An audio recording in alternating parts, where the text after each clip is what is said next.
Hello everyone. I keep getting comments from people that I talk to about the type of diet that we are practicing, whether it be intermittent fasting or a ketogenic diet. People will come in and comment on my videos, and everybody wants to know if you have to worry about ketoacidosis or diabetic ketoacidosis while following a ketogenic diet. The short answer would be kind of. Anyway, let's get into it.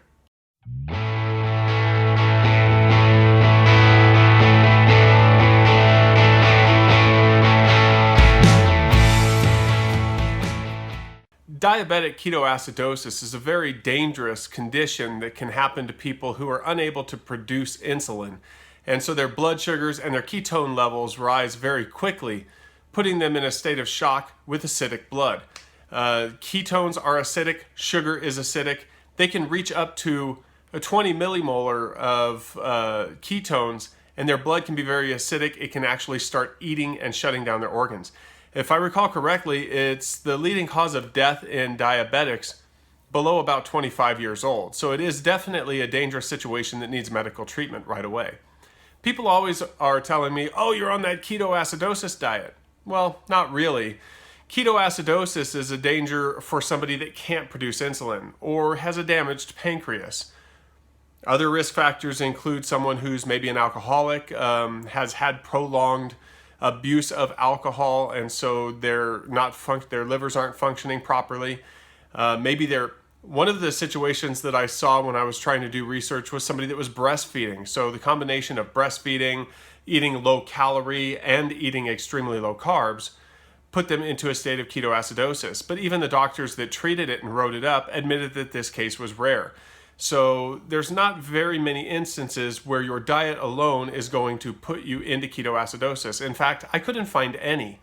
Every one of the situations that I could find where people were diagnosed with ketoacidosis after going on a low-carb diet included other risk factors. Their pancreas wasn't working properly. Maybe they were advanced stage 2 diabetics, and so they were producing very little insulin to begin with. Symptoms, I got a list of symptoms here that I wanted to go over for you. That way, if you are in ketosis and you're worried about ketoacidosis, you can watch for it. The one that stood out to me was vomiting. I've talked about vomiting before, or feeling nauseous while you're fasting. It's also applicable to being in ketosis. If you're ever on a diet that's making you feel nauseous, the best bet is to go back on your regular diet and regroup, see what was going wrong, try to figure it out, make sure that you're well hydrated, and then try again and see if you get the same effect. Honestly, if you get the same effect, maybe the diet isn't for you. I like to think that ketosis is healthy for just about everyone, but if it's causing you nausea, maybe you should try a different type of diet, or better yet, go on more of a paleo type diet where you're low carb, but you're not low enough carb to actually get into ketosis. A ketogenic diet is typically arrived at by eating less than 50 grams of carbohydrate. Now, a lot of us do an induction period where we eat 0 carbs or less than 20 carbs a day. But if you're eating less than 50 carbs a day, eventually you'll probably get into the state of ketosis. That will be between 0.5 and 3 millimolar of ketones present in your bloodstream. Now, if you're severely dehydrated, or if you eat food that will switch to ketones easily, like coconut oil or MCT oil, then you're going to show an increase in your ketone levels at that point. But if you have a prolonged increase in ketone levels and you don't have any underlying health issues, it may just be that you're dehydrated. So the symptoms that I have for ketoacidosis here are extreme thirst, frequent urination, dehydration, nausea, and vomiting. That's the ones that I was talking about. Stomach pain, tiredness, breath that smells fruity, which I think is also a symptom of stage 2 diabetes that has gone unnoticed or undiagnosed. Shortness of breath, which honestly, if you're overweight and that's why you're doing ketosis, you may be short of breath anyway. I used to get short of breath tying my shoes, not anymore. Feeling confused. That one's an interesting one. When I'm in ketosis, my mind actually seems to be operating more sharply or quicker. So if I were feeling confused, I think that would throw up a red flag. Those are red flags to look for when you're worried about ketoacidosis. I've never really been concerned about it because I don't have diabetes. I'm not breastfeeding. I'm not an alcoholic. And I try to stay hydrated so that I don't have to worry about that. But I suppose that that is the one thing that could wind up giving me some concern, or maybe making my blood a little more acidic than it should be.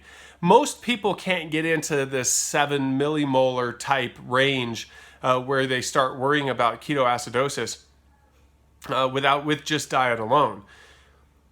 The things that I was looking at was that you'd need to, if you were worried about ketoacidosis, you'd have to be monitoring your ketone level as well as your sugar level, because both of those lend to making your blood more acidic. So if you had over like a 1.5 millimolar of ketone level with over a 13 millimolar blood sugar level, the combination of the two could be making your blood too acidic and make you need to seek treatment right away for ketoacidosis. It seems very rare. If you're not experiencing any of these symptoms, personally, I wouldn't worry about it. If you do have a history of some sort of disorder with your pancreas or type 2 diabetes, if you're nursing, perhaps you shouldn't be actually aiming for ketosis. While you may be looking for a slow carb diet or a low carb diet, maybe a ketogenic diet isn't perfect for you. But if it is, I would definitely monitor those levels closely, either with your doctor or by yourself through glucometers and ketone meters.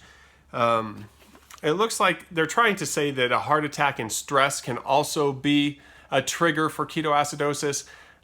It seems hard for me to understand why that is. The alcoholism, the dehydration, the nursing or lactating mother, and the diabetic or pancreas dysfunction all make sense to me. The stress or heart attack leading to those things, I feel like there has to be probably some other contributing factor besides that. But people keep coming on my videos and telling me that they're worried about ketoacidosis. And honestly, if you are worried about it, it's probably something that you should monitor. I've never been worried about it. I've been ketogenic for the better part of 2 years. I go in and out of ketosis multiple times.